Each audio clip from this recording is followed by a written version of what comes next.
encore une fois, c'est un grand plaisir de te recevoir dans Passion Autosport du Var. Donc Marc, on l'avait reçu il y a quelques temps, tu nous avais présenté une traction de 1950, traction de 1950, voilà. Superbe. Et aujourd'hui, merci déjà encore d'avoir répondu à mon invitation. J'ai voulu en fait arriver en ces fêtes de fin d'année, j'ai choisi donc de faire un reportage sur la 2 chevaux, parce que pour moi la 2 chevaux, je trouve que c'est les coutumes, les traditions, la vieille France. C'est vraiment tout ça, et ça me tenait à cœur vraiment d'avoir une belle 2 chevaux. La France profonde. La France profonde, la France des champs, enfin la France, les meilleures années je trouve, avec un savoir-faire. Et comme j'ai payé. C'est ça, pas de RTT, on travaillait comme des calus, enfin moi j'ai pas connu mais bon. Alors on va juste revenir un peu sur l'histoire de la 2 chevaux. Donc premier prototype de la 2 chevaux fabriqué en 1939, qui a été un peu, pas réellement dévoilé, donc sorti après la guerre. La 2 chevaux dévoilée au salon de l'auto à Paris en 1948, pas commercialisé qu'à partir de 1949, et il s'en est fabriqué jusqu'en 1990. Voilà. Donc c'est ça qui est un truc de fou sur la 2 chevaux. Donc moi aujourd'hui c'est sur la tienne qu'on va se pencher, et si tu l'acceptes, on va aller faire un tour avec. Allez. C'est parti.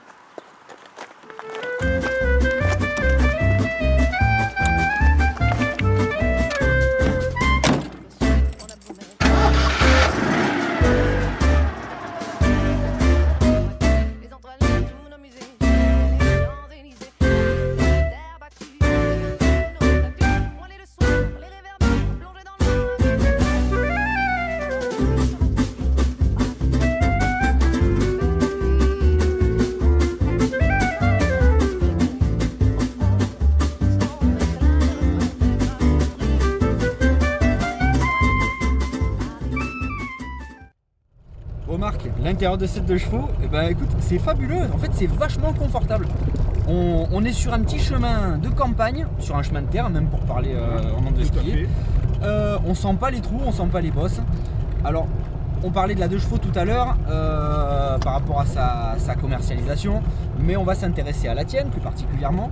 Ta passion pour cette voiture, donc toi ça fait combien de temps que tu as cette voiture, et comment est-ce que c'est vraiment une passion que tu as depuis tout jeune, la 2 chevaux, c'est tes générations, fais-nous un peu vivre ce partage de cette voiture. Bon, c'est une voiture que j'ai depuis 2005, donc ça fait 10 ans, plus de 10 ans que je l'ai. Ma passion pour la 2 chevaux est venue quand j'étais jeune, apprenti dans un garage. Voilà, donc je travaillais sur les 2 chevaux, uniquement sur les 2 chevaux, les DS, j'étais chez un agent Citroën. Et puis après partant de là, je suis resté dans les Citroën car j'avais des avantages quand même à rouler dans les Citroën. Et puis avec le temps passant, j'y suis revenu, ça me manquait, et j'ai trouvé l'occasion de racheter une cible de 2 chevaux. Donc celle-là, c'est un modèle de 1989. Donc les dernières, quasiment les dernières. Fait partie des dernières, septembre 89, donc c'est une des dernières Citroën. La dernière est sortie en 90, en juillet 90 exactement, des chaînes de Mengal au Portugal.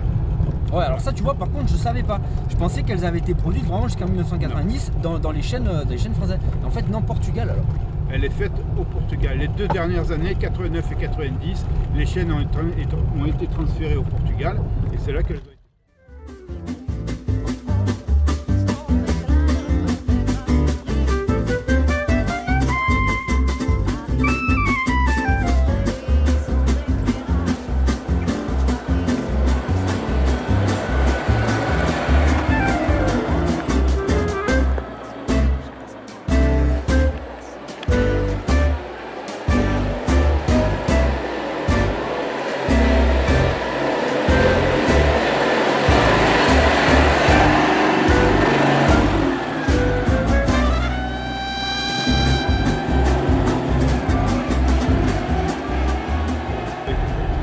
Alors la 2 chevaux, pareil, on va parler sur un truc qui est mythique, c'est son moteur. Moteur Flatwing. Donc alors parle-nous un peu de ce moteur. Alors c'est un moteur qui a pas mal évolué dans le temps. Les premières 2 chevaux, les toutes premières prototypes, c'était des moteurs donc avant la guerre qui étaient refroidis par eau. Et puis après ils sont venus au moteur Flatwing refroidi par air. Donc les premiers moteurs c'était des 375 cm3, vitesse maximum à peu près 70-80. Après, quelques années après, ils sont passés au 425, 450 cm3, pour finir finalement avec les 602 cm3, dont celle-là. 602 cm3, ça fait à peu près 3 chevaux fiscaux. et on peut quand même faire des moyennes sur la route à peu près à 110, 115. Ouais, c'est déjà pas Sans mal. problème. Enfin, dans une 2 chevaux, je peux vous dire, à 110 Voilà. km/h, à mon avis, c'est chaud bouillant. Il n'y a plus de bruit. Tu m'étonnes. Alors après, ce qui est fou sur la 2 chevaux, c'est un peu comme la coccinelle en fait. C'est que c'est des voitures qui ont été produites il y a vraiment... Enfin, c'est des vieilles voitures, on est vraiment sur la voiture ancienne. Bon, elle a évolué au fil du temps et au fil des années. Par contre, quand tu t'aperçois qu'il s'en est commercialisé jusqu'en 1990, bon, il y a eu des séries aussi spéciales, mais quand même quoi. Donc c'est à peu près 5 millions, plus de 5 millions d'exemplaires vendus. Tout à fait. Et toujours sur la même base. Une 2 chevaux extérieurement, vous prenez un modèle du début ou un dernier modèle, il n'y a pratiquement pas de différence. C'est que mécanique. C'est comme la coccinelle qui a été produite jusqu'en 2003 par les chaînes mexicaines, voilà, et qui ont gardé vraiment leur look de la vraie coccinelle. Et la 2 chevaux c'est pareil. Et c'est une voiture mythique parce que comme on disait tout à l'heure, elle représente vraiment un savoir-faire de l'époque. Et qui sait, quand tu penses la 2 chevaux, tu penses Paris, tu penses le saucisson, le pain de campagne, le bon vin.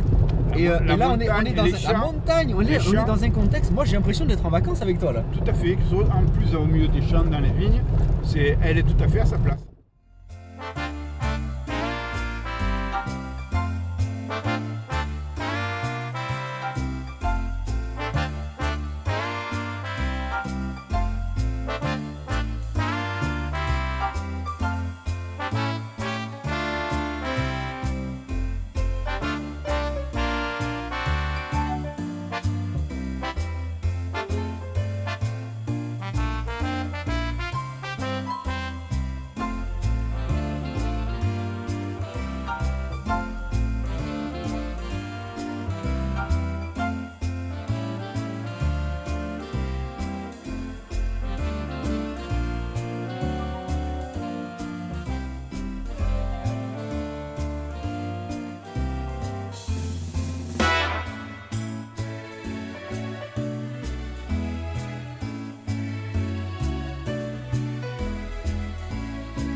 En train de lui tirer dedans, j'ai l'impression d'être dans une voiture de course avec Marco là, c'est un truc de fou.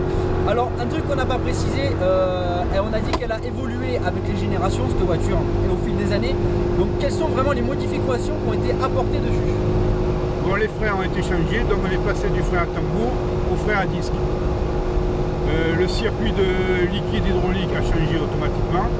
Nous avons de l'huile minérale au lieu de l'huile synthétique qui était avant. L'avantage de l'huile minérale, c'est que ce n'est pas corrosif, c'est lubrifiant, et en cas de panne hydraulique, on peut récupérer de l'huile moteur et la mettre dans le circuit de frein sans aucune inconvénient, sans aucune altération du circuit. Au niveau du look, il n'y avait pas eu à un moment donné, il y avait les feux qui avaient été changés? C'était la mode du tout carré, tout rectangulaire, donc ils ont sorti les feux rectangulaires à l'avant, le carré à l'arrière aussi pareil. Et puis finalement ils sont revenus au phare ancien modèle rond.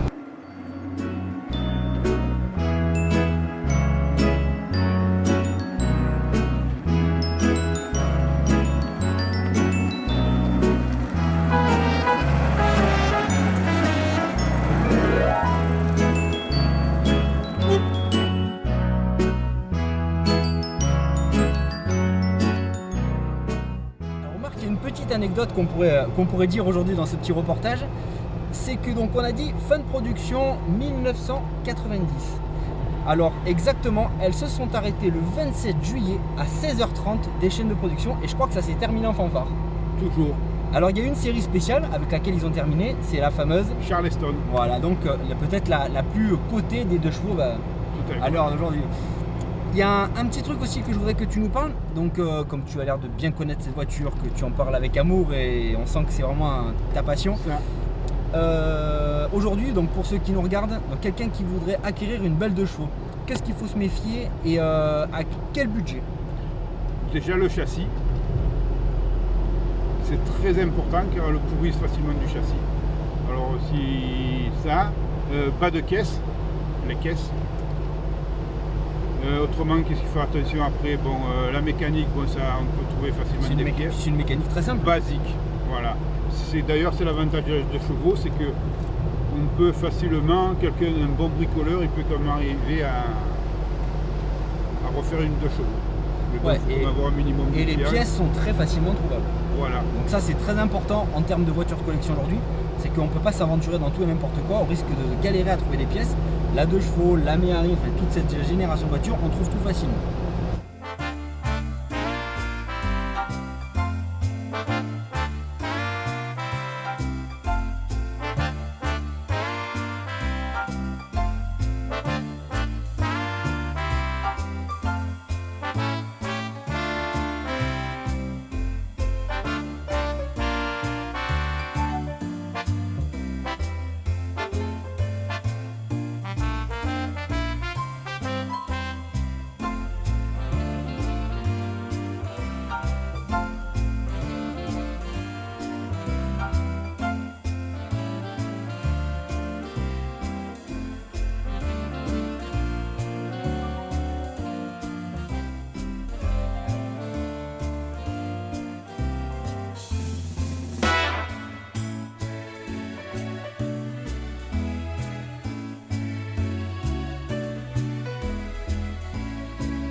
Et enfin, moi, il y a un truc que je voudrais qu'on lève enfin le mythe. Alors, on dit qu'une 2 chevaux, c'est impossible de faire un tonneau avec. C'est fini. Alors, c'est vrai ou c'est pas vrai? C'est faux. Donc, on peut faire des tonneaux. On peut faire des tonneaux avec une 2 chevaux. Voilà, voilà. Donc, j'ai cassé le délire. Voilà. Les tout premiers modèles, effectivement, c'était mentionné sur les documents que l'acheteur avait en même temps que la voiture, que s'il renversait une 2 chevaux, la voiture était remboursée.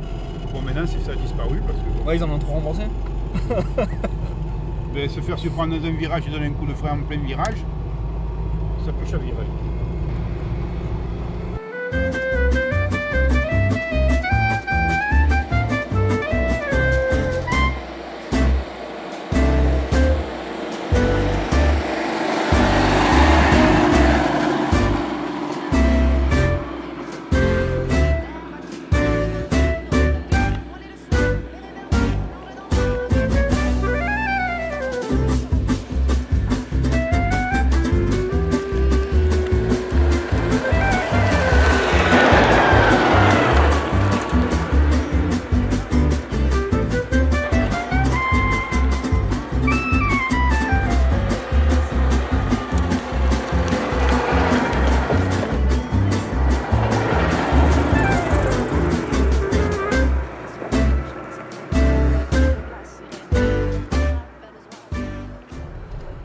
Eh ben écoute, c'est la première fois que je conduis une 2 chevaux. Alors c'est très spécial par rapport à tout type de véhicule que j'ai conduit. J'avais conduit des tractions aussi qui étaient super sympas. Écoute, ça se conduit tout seul, hein. Moi je t'ai dit, j'ai vraiment l'impression d'être en vacances. Alors mon ressenti, on a dit que c'était une voiture très confortable. C'est les voitures qui sont dans leur jus, hein, donc c'est sûr que c'est comme tu disais tout à l'heure, c'est pas fait pour rouler vite, c'est fait pour balader en campagne. C'est les routes. C'est un régal.